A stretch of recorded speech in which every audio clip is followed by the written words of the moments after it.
नहीं दोस्तों, आज हम बात करेंगे वेग प्रवणता के बारे में। वेग प्रवणता है क्या? ठीक है, तो इसको हम लोग देखते हैं। सबसे पहले इसका फिगर देखेंगे। क्या देखेंगे? फिगर हम लोग देखेंगे।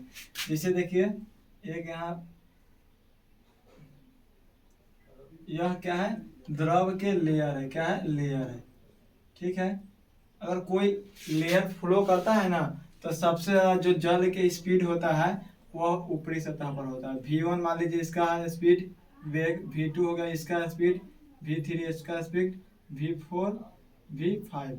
देखिए, तो स्पीड सबसे ज्यादा किसका होगा? सबसे ज्यादा होगा V1 का स्पीड, जो होगा स्पीड V1 का, उसका V2 का, V3 का, ऐसे ऐसे आगे चलता चलता है। V4 एंड V5 सबसे ज्यादा होगा V1 का। ऊपरी सतह पर द्रव का बहाव क्या होता है? सबसे अधिक होता है। सबसे अधिक होता है, इसको आप लोग ध्यान में रखिएगा। फिर देखिए, यहाँ से यहाँ तक जो यह लेयर 1 है, क्या है? इसको कह दीजिए लेयर 1। लेयर 1 ये हो गया लेयर 2। ठीक है, लेयर 2। अब इसको क्या करेंगे? लेयर 2 हो गया। अब दोनों के बीच में जो परपेंडिकुलर डिस्टेंस है, लंबवत दूरी है, क्या है? लंबवत दूरी यहाँ से यहाँ तक, इसको हम लोग कहते हैं dx। क्या है? dx। इसके बीच में जो लंबवत दूरी है, इसको हम लोग कहते हैं dx। ठीक है, अब देखिए, अब कहता इसका परिभाषा है क्या? वेग प्रवणता। वेग प्रवणता का परिभाषा हम लोग देखेंगे, इसको समझ लीजिए। किसी द्रव का वेग, द्रव का वेग प्रवणता, किसी द्रव का वेग प्रवणता उसके लंबवत दूरी, उसके लंबवत दूरी, लंबवत दूरी dx के सापेक्ष, दूरी के सापेक्ष, सापेक्ष वेग में परिवर्तन, परिवर्तन की दर को कहते हैं। क्या है? इसके लंबवत दूरी के वेग में परिवर्तन की दर को हम लोग क्या कहेंगे? इसका क्या कहेंगे? इसका कहेंगे वेग प्रवणता। देखिए, इसका इंग्लिश में आप लोग लिख सकते हैं। इंग्लिश में देख लीजिए, the velocity gradient of liquid, the velocity gradient of liquid is rate of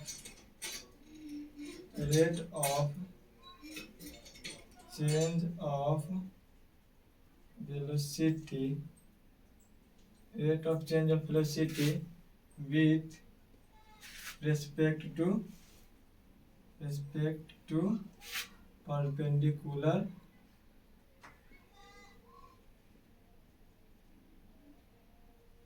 distance, perpendicular distance of layer। दोनों लेयर्स के क्या? दोनों लेयर्स के परपेंडिकुलर डिस्टेंस के क्या है? उसके सापेक्ष है। क्या है? उसके सापेक्ष है। तो इसको मैथमेटिकली लिख सकते हैं। मैथमेटिकली क्या लिखेंगे? Vg। देखिए, वेलोसिटी के डिस्टेंस को हम लोग लिखते हैं v और g। Vg is equal to क्या होगा? Vg इसको v1 माइनस v2 बटा क्या है? Velocity perpendicular distance dx। देखिए, v1 माइनस v2 को हम लोग लिख सकते हैं चेंज इन वेलोसिटी, मतलब डेल x। क्या लिखेंगे? Del x। इसको लिख सकते हैं, कोई दिक्कत नहीं है। डेल x बता डेल x कहते हैं डेल v बटा dx। क्या होगा? डेल v बटा डेल v बटा dx। इसको डेल्टा v बटा डेल्टा x इसको हम लोग लिख सकते हैं। इसीलिए vg is equal to delta v बटा डेल्टा x। ठीक है, अब देखिए, अब इसका यूनिट निकालेंगे। क्या निकालेंगे? यूनिट। देखिए, डेल्टा v बटा डेल्टा एक्स को क्या लिखेंगे? V g is equal to delta v बटा डेल्टा एक्स। इसको लिख सकते हैं हम लोग, इसको सबसे पहले इसको हम लिख सकते हैं, क्या लिख सकते हैं, इसको हम लिखेंगे मीटर प्रति सेकेंड, बटा डी एक्स को क्या लिखेंगे, मीटर। ठीक है, क्या होगा, मीटर से मीटर कैंसिल आउट हो जाएगा, मीटर से मीटर कैंसिल आउट, बचेगा 1/सेकेंड, मतलब सेकेंड इनवर्स। ठीक है, सेकेंड इनवर्स होगा इसका यूनिट, क्या होगा, यूनिट जो होगा सेकेंड इनवर्स, इसको लिख सकते हैं, कोई दिक्कत नहीं। ठीक है, अब क्या है, अब इस टर्म को समझने के बाद देखिए यह जो लेयर होगा, इन दोनों लेयर के बीच में आप लोग ऐसे ही समझ सकते हैं, इस लेयर को याद रखिएगा, इसको लिख सकते हैं लेयर ऑफ, ये सब क्या है, लेयर ऑफ क्या है, लेयर ऑफ फ्लूइड है, लेयर्स ऑफ फ्लूइड।